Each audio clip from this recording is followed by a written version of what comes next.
Assalamualaikum warahmatullahi wabarakatuh. Perkenalkan, nama saya Nur Hayati, nomor BP 17 10 11 56 11 0025. Baiklah, saya akan mempresentasikan hasil informasi yang saya dapatkan mengenai Belajar Merdeka, Kampus Merdeka. Belajar Merdeka, Kampus Merdeka.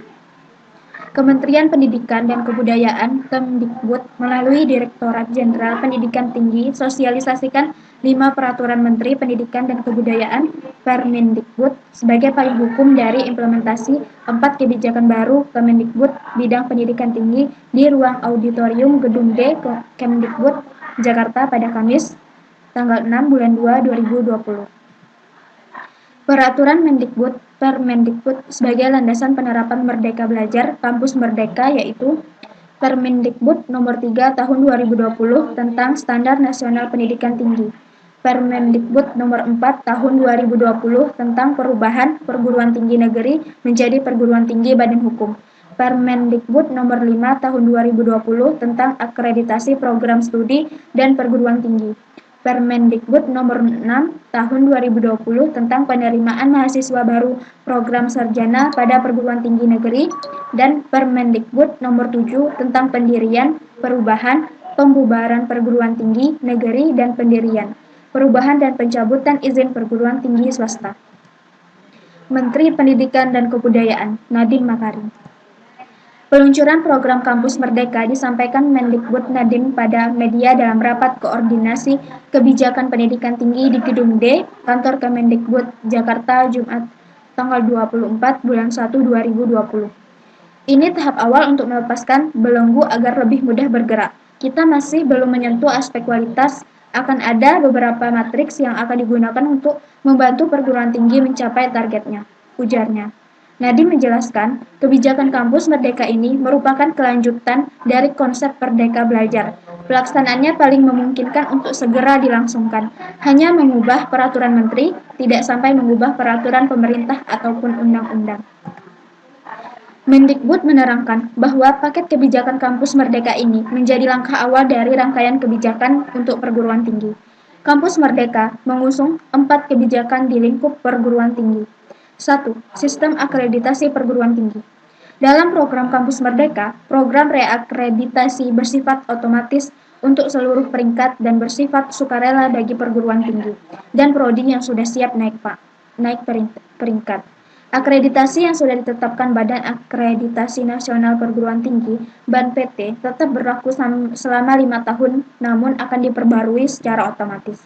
Pengajuan reakreditasi PT dan Prodi dibatasi paling cepat 2 tahun setelah mendapatkan akreditasi yang terakhir kali. Untuk perguruan tinggi yang berakreditasi B dan C bisa mengajukan peningkatan. Nanti akreditasi A pun akan diberikan kepada perguruan tinggi yang berhasil mendapatkan akreditasi internasional. Daftar akreditasi internasional yang diakui akan ditetapkan dengan keputusan menteri. Tambah Nadiem. Evaluasi akreditasi akan dilakukan BANPT jika ditemukan penurunan kualitas meliputi pengaduan masyarakat dengan disertai bukti konkret, serta penurunan tajam jumlah mahasiswa baru yang mendaftar dan lulus dari prodi ataupun perguruan tinggi. Kedua, hak belajar 3 semester di luar prodi. Kampus Merdeka yang kedua memberikan hak kepada mahasiswa untuk mengambil mata kuliah di luar prodi dan melakukan perubahan definisi satuan kredit semester atau SKS. Perguruan tinggi wajib memberikan hak bagi mahasiswa untuk secara sukarela. Jadi, mahasiswa boleh mengambil ataupun tidak SKS di luar kampusnya sebanyak 2 semester atau setara dengan 40 SKS. Ujar Nadiem. Ia melanjutkan, ditambah, mahasiswa juga dapat mengambil SKS di prodi lain di dalam kampusnya sebanyak 1 semester, dari total semester yang harus ditempuh. Ini tidak berlaku untuk prodi kesehatan. Nadiem menilai saat ini bobot SKS untuk kegiatan pembelajaran di luar kelas sangat kecil dan tidak mendorong mahasiswa untuk mencari pengalaman baru. Terlebih, di banyak kampus, pertukaran pelajar atau praktik kerja justru menunda kelulusan mahasiswa. Lebih lanjut, Mendikbud menjelaskan terdapat perubahan pengertian mengenai SKS. Setiap SKS diartikan sebagai jam kegiatan, bukan lagi jam belajar. Kegiatan di sini berarti belajar di kelas, magang atau praktik kerja di industri atau organisasi, pertukaran pelajar, pengabdian masyarakat, wirausaha, riset, studi independen, maupun kegiatan mengajar di daerah terpencil. Setiap kegiatan yang dipilih mahasiswa harus dibimbing oleh seorang dosen yang ditentukan kampusnya. Daftar kegiatan yang dapat diambil oleh mahasiswa dapat dipilih dari program yang ditentukan pemerintah dan atau program yang disetujui oleh rektornya, kata Mendikbud. 3. Pembukaan prodi baru program Kampus Merdeka memberikan otonomi perguruan tinggi negeri (PTN) dan swasta atau PTS untuk melakukan pembukaan atau pendirian program studi baru. Otonomi diberikan jika PTN dan PTS tersebut sudah memiliki akreditasi A dan B dan telah melakukan kerjasama dengan organisasi atau universitas yang masuk dalam QS Top 100 World Universities. Pengecualian berlaku untuk prodi kesehatan dan pendidikan.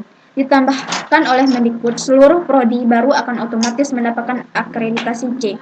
Lebih lanjut, Mendikbud menjelaskan kerjasama dengan organisasi akan mencakup penyusunan kurikulum, praktik kerja atau magang, dan penempatan kerja bagi para mahasiswa.